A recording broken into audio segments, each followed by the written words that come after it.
wabarakatuh. Perkenalkan, nama saya Nadia Gitya Yulianita dan saya adalah dosen program studi Sastra Inggris Fakultas Ilmu Budaya Universitas Jenderal Sudirman. Bidang ilmu yang saya dalami adalah linguistik dengan minat utama penerjemahan. Latar belakang pendidikan saya adalah S2 Magister Linguistik dari Universitas Negeri 11 Maret, Surakarta. Dalam video pembelajaran kali ini, saya akan menampilkan mengajar mata kuliah Fundamental Translation. Mata kuliah ini adalah mata kuliah pokok yang diambil oleh seluruh mahasiswa sastra Inggris di semester 3 dengan beban 2 SKS. Mata kuliah ini membahas mengenai penerjemahan teks sederhana dalam bahasa Inggris maupun bahasa Indonesia secara tepat dan alamiah dengan berbagai masalah dan solusi yang dihadapi agar makna kata dan susunan gramatika dari bahasa sumber dan bahasa sasaran bisa dilakukan dengan tepat. Capaian pembelajaran lulusan program studi yang dibebankan pada mata kuliah ini antara lain menjunjung tinggi nilai-nilai kemanusiaan, persatuan bangsa, kerjasama, musyawarah, keadilan sosial dalam kehidupan sehari-hari.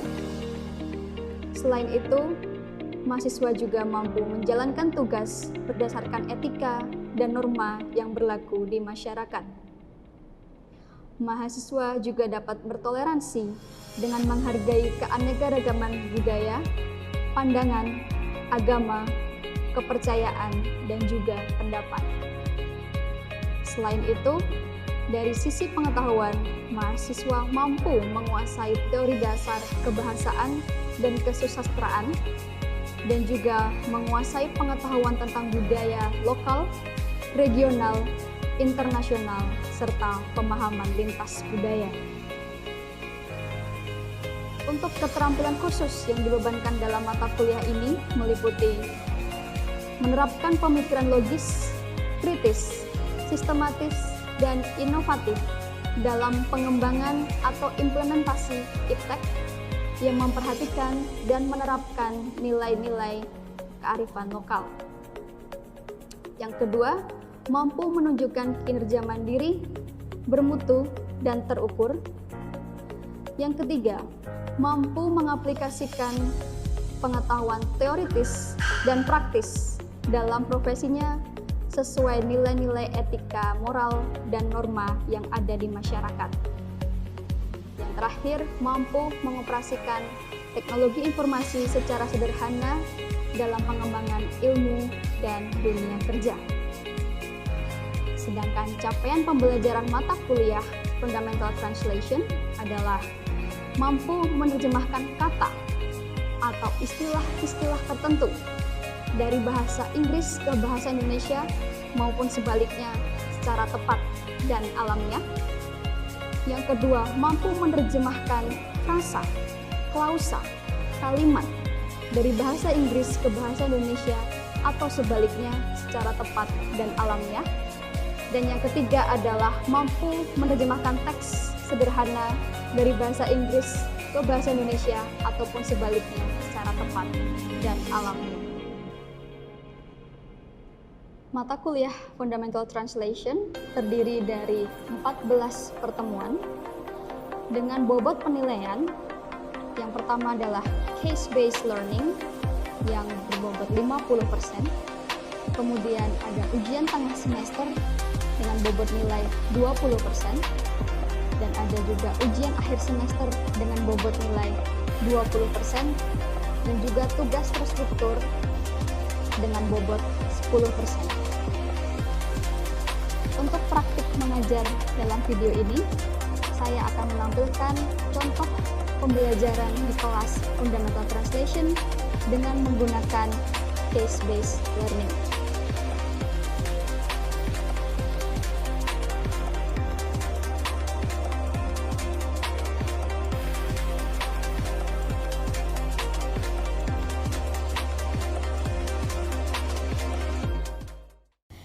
Right, So, Assalamualaikum warahmatullahi wabarakatuh.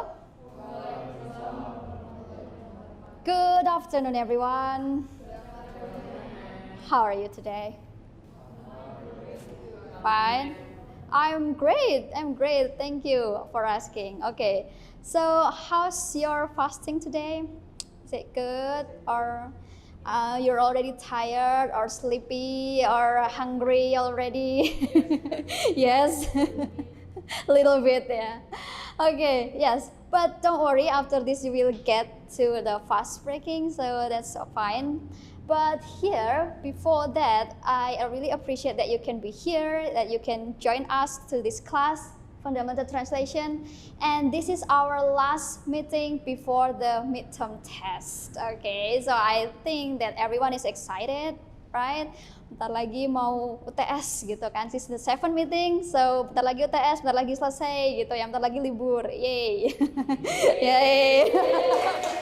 Okay, alright, okay, yes, right, because this is the last meeting, so I just want to make sure that you already got that you need to know during this half semester. Yeah, so after all of the things that we've learned from the first meeting until the 6th meeting, so we have learned so many topics, yeah. Some of them that you already know, and some of them you already did the exercises, you already submit the assignment too, and I read that even though I haven't read them all, but I think that was great, yeah. So thank you for those who already submitted the assignments. But today we're going to have this topic, passive voice, impersonal it, and introductory there. Okay, so you can take a look at your module, yeah. So I already gave the module, yeah, with the PDF and also with the, the printed one too, yeah. You can take a look at this on chapter 6, if I'm not mistaken. Yes, it's chapter 6, yeah. So please take a look at it. And actually this presentation will be the summary of this module, okay? Right, so this one is the content that we're going to discuss today. Yes, of course, the passive voice, you already know about this, you already learned this in grammar. Sudah kan ya belajar dalam grammar, kalimat pasif bagaimana dalam bahasa Inggris. And then introductory it. Nah, apa sih ini introductory it? What is it? Ya, introductory. And then ada introductory there juga gitu ya. So ada it, ada juga there. Yeah, so what is the difference, right? So let's take a look at the first topic, which is stative passive. If it is a passive voice, you already know this ya. Ada yang tahu mungkin patternnya kalimat pasif? What is the pattern?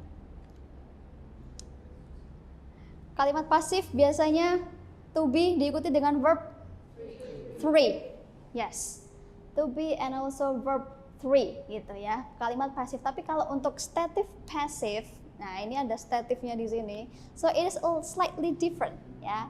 This is not talking about action, yang biasa di kalimat pasif itu kan dia tentang action, but this one is about a situation.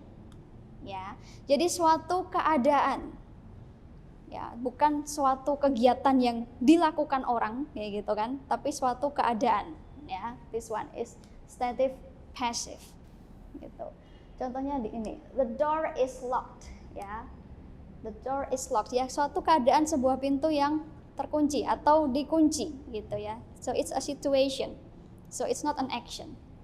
Atau I'm interested in Chinese art, to be verb 3. Ya kan? Tapi itu bukan suatu action. No, it's a situation. So I'm interested.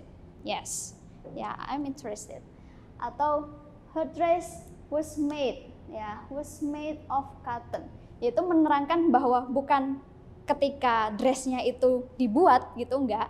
Tapi ketika situasinya atau keadaannya bahwa dress itu terbuat gitu ya dari cotton kayak gitu. Jadi bukan saat dress itu dibuat, itu bukan, not the action but the situation. It's about passive with get. Masih tentang kalimat pasif ya, karena kalimat pasif itu kan nggak cuma to be verb 3 aja, tapi juga bisa menggunakan get. For example, this one is followed by particular adjective or verb 3 ya. Jadi biasanya setelah get ada adjective, ada juga atau diikuti oleh verb 3 kayak gitu. Ya. Kalau dia diikuti adjektif berarti mendeskripsikan subjek, tapi kalau tidak berarti mendeskripsikan, dan biasanya ini ada di conversation ya. So I get dizzy, I got confused, I got I get tired ya, kayak gitu. Itu biasanya ada di informal conversation gitu, dan biasanya jarang untuk di bagian formal writing ya. So this one probably nobody got hurt ya. There was an accident but nobody got hurt ya. Ada get or got ya. So this one is the second form and then the adjective. Okay, nobody got hurt. Nah, jadi kalau ada kalimat seperti ini ya, diterjemahkannya langsung aja, tidak satupun terluka gitu. Nobody got hurt. Got hurt. This one is actually a passive. And then this one, I'm getting tired ya. Aku lelah, ya gitu aja. Jadi aku mendapatkan lelah enggak gitu, karena get mendapatkan gitu ya. No, so don't translate that. Okay. Jadi langsung I'm getting tired, ya sudah, saya lelah. Kayak gitu, langsung. Ini juga got dizzy, berarti dia pusing gitu ya gitu. Jadi bukan dia mendapatkan pusing gitu, enggak, atau dia mendapatkan kepusingan, masa gitu ya, enggak ya. Jadi so got here it only shows that it's a passive kayak gitu ya. Tapi tidak diterjemahkan, jadi hanya pusing, lelah, kemudian ini terluka kayak gitu. Okay, so you don't translate got here. Okay, is it understood everyone? Yes. Good. Senang saya kalau semuanya paham gini. Okay. Nah, kemudian yang selanjutnya adalah impersonal it. Nah, impersonal it ini maksudnya apa? Maksudnya di sini adalah it yang bukan menunjukkan seseorang, atau it yang hanya dibutuhkan ketika untuk menyempurnakan susunan gramatika dalam bahasa Inggris gitu. Karena yang kita tahu it itu kan pronoun gitu ya, mengganti hewan atau benda. Ya kan? Nah, tapi di sini it itu tidak berfungsi sebagai itu. Ya. So it's not a pronoun. So it's impersonal ya, tidak menunjukkan ke apapun. Misalnya it dengan to be ya, is, mr, was, were, kemudian ada infinitive phrase atau menggunakan clause. Jadi bisa diikuti phrase, juga bisa diikuti clause gitu. Contohnya gimana? Contohnya di sini. Nah, it is frightening to realize that berarti kan di ini diikuti apa? Phrase atau clause ini?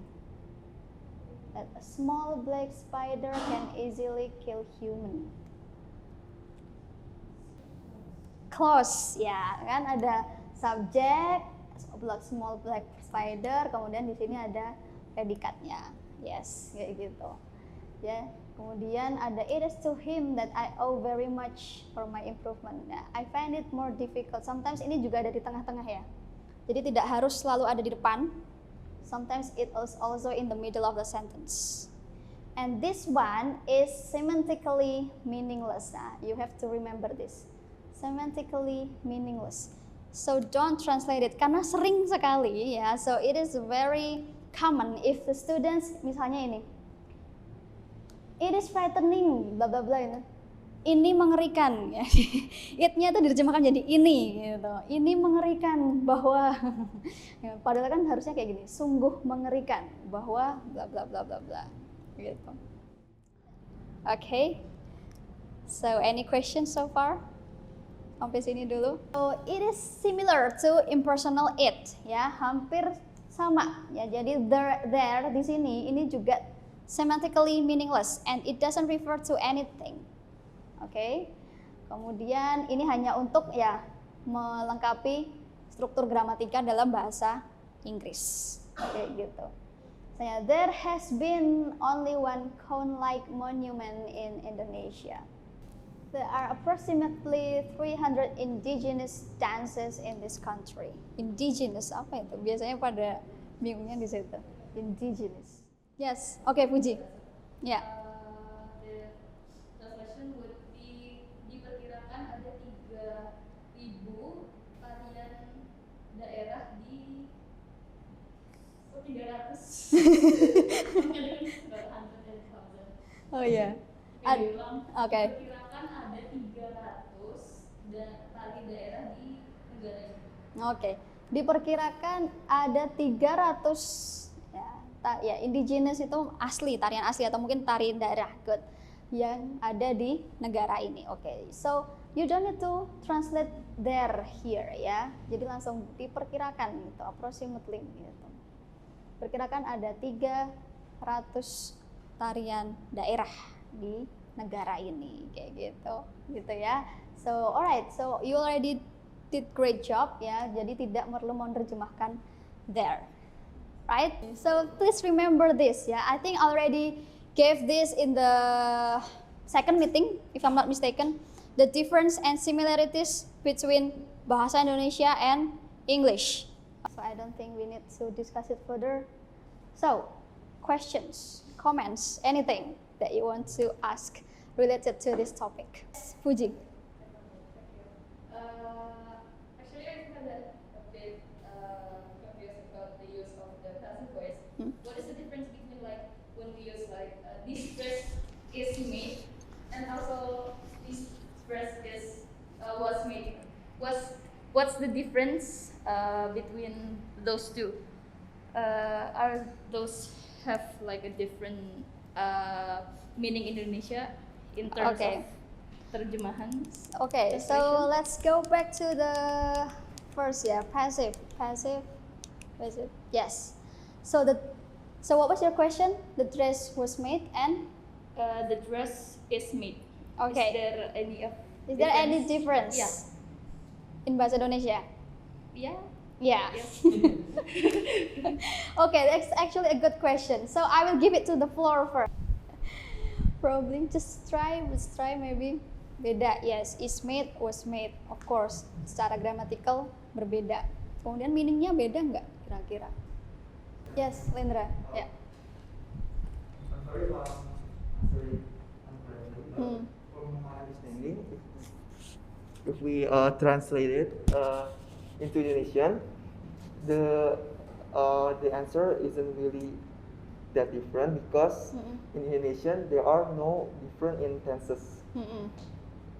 For like in English, they are like past, present, and future, but in Indonesian there are no tenses. So if it was being actually translated, the meaning won't be that different. I think that is my opinion.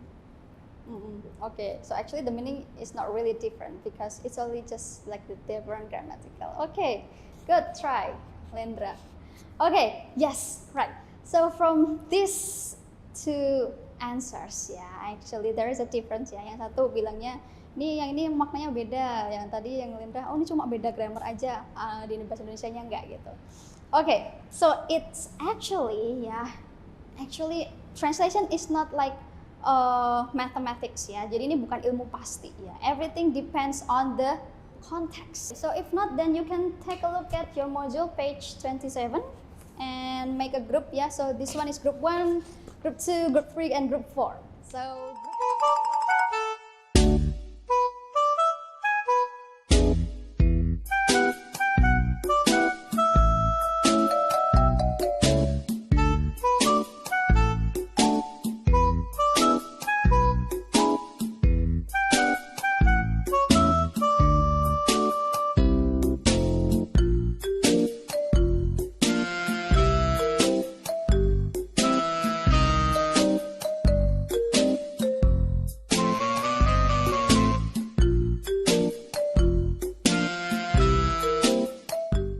finished? Yes? Good.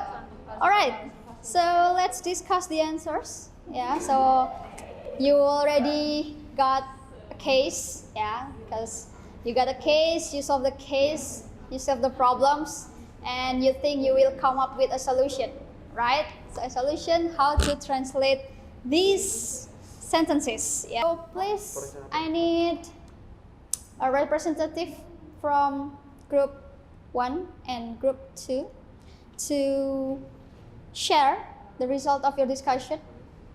So probably you can come here, get just one representative from Group 1.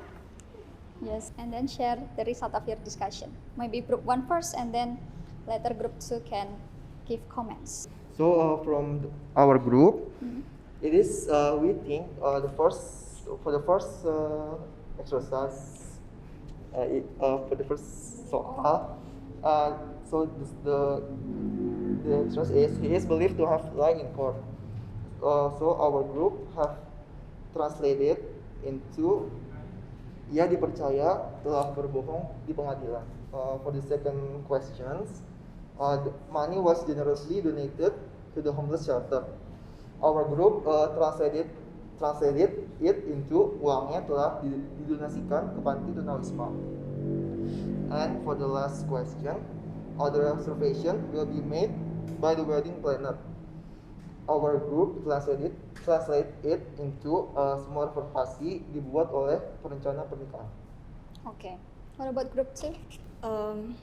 According to our group discussion, we have already translated the first one is his believed to have lied in court into dia diyakini telah berbohong dalam pengadilan. And the second one, money was generously donated to the homeless shelter. We translated into uangnya telah didonasikan ke dalam penampungan tunawisma secara sukarela. And the last one, all the reservations will be made by the wedding planner. And then we translated into the semua pemesanan akan direncanakan oleh perencana pernikahan. It's a slightly different translation, yeah, from Group 1. So from the 3 numbers, so he is believed. Believe ada diyakini, ada dipercaya. Dia diyakini sudah berbohong. Dia dipercaya sudah berbohong. So which one is correct, or those two are fine? Those two are fine. Yes. Why? Same meaning. Okay. Dia diyakini, dia dipercaya. Yakin, percaya. So it's actually have the same sense probably, ya. So dia dipercaya, dia diyakini, dia dipercaya telah berbohong. Diyakini telah berbohong. I don't know, but I prefer the first one. I don't know why. Because kalau dipercaya telah berbohong, saya percaya kamu berbohong. I think like that's slightly different in sense, ya. Saya yakin kamu bohong, kan kayak gitu. Saya yakin kamu bohong. Tapi kalau saya percaya kamu bohong, saya percaya kok kamu bohong. Gitu. I think it's kind of a little bit different in sense, ya. And then number 2 didonasikan sama panti tunawisma and penampungan tunawisma. So are those two okay? Sama ya. So homeless shelter, ya, ada panti, ada penampungan, ya, it's actually like the same. And then reservation, ada reservasi, kemudian ada pemesanan. So are those two okay? Semua reservasi dibuat oleh, semua pemesanan dibuat oleh. Ya, oke. Yes, because karena sudah reservasi ini sudah masuk ke bahasa Indonesia, ya, sudah masuk, sudah dinaturalisasi ke bahasa Indonesia. Okay, good job Group 1 and Group 2. Give applause for them. Right, so next Group 3 and Group 4, just one representative, just come in front. Okay, so in Group 3, for our group, in our group discussion, we Yes, translated. Number 10, it is thought that he will be attending the meeting. We translated into sepertinya dia akan datang menghadiri rapat. For the number 11, he is known to have several foreign bank accounts. We translated into dia dikenal memiliki sejumlah akun bank asing. For the last number, it is always cloudy on the hills. We translate it into cuaca di bukit selalu berawan. Okay. Based on our discussion, so we translated the 3 numbers of exercise. First, number 10, we translated into Diperkirakan dia akan menghadiri pertemuan tersebut. Number 11. Dia diketahui memiliki beberapa rekening bank asing. And the last number, we translated into daerah perbukitan selalu berawan. Okay. Alright, good.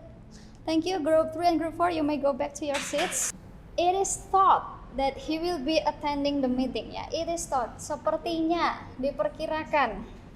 Sepertinya dia akan datang ke pertemuan. Diperkirakan dia akan datang. So are they okay, or do you prefer the first one or the second one, or both are fine? The first one. Both are fine or yang mana? Atau dua-duanya oke? Oke. Ya, dua-duanya oke gitu ya. Sepertinya dia akan datang. Diperkirakan dia akan datang. Oke. Bisa pakai yang diperkirakan ya. So it is thought that he will be attending the meeting. Yes. Kemudian number 11, dikenal, diketahui. Dia dikenal, dia diketahui. Which one? Dikenal. Dikenal punya banyak. Diketahui juga. So which one? Atau both are fine? Yes, I think because this one is foreign bank account. So biasanya kan ini sembunyi-sembunyi ya. Ya kan, foreign bank accounts gitu kan. Biasa buat akun luar negeri gitu kan, biasanya mereka menyembunyikan itu ya. So probably yes, dia diketahui gitu, punya beberapa akun bank luar negeri. And then number 12 sama ya, it is always cloudy ya. Cuaca berarti langsung cuaca selalu berawan gitu. Jadi bukan diterjemahkan ini selalu berawan di bukit gitu kan, tidak ya. Oke, good. Correct. So give applause for group 3 and group 4. Alright, so you already did the exercises, you know the case, so these are the case, and then you already solved the case already with the discussion, and then good job everyone. Alright, okay, so questions, comments, anything? No? Good. Right, so if you know questions, so thank you very much everyone for coming to this class, and also happy fasting for those who are fasting. Stay healthy too, be happy, and I'll see you when I see you. Okay? Thank you, Bapak. Assalamualaikum warahmatullahi wabarakatuh. Bapak Ibu sekalian, demikianlah tadi contoh pengajaran mata kuliah Fundamental Translation di program studi Sastra Inggris Fakultas Ilmu Budaya Universitas Jenderal Sudirman. Kami menerapkan metode pembelajaran case-based learning dengan bobot penilaian 50% dalam satu semester. Diharapkan metode ini dapat mengasah kemampuan kritis mahasiswa untuk dapat lebih berpikir dan juga menyelesaikan masalah yang terjadi dalam penerjemahan. Sekian dari saya. Wassalamualaikum warahmatullahi wabarakatuh.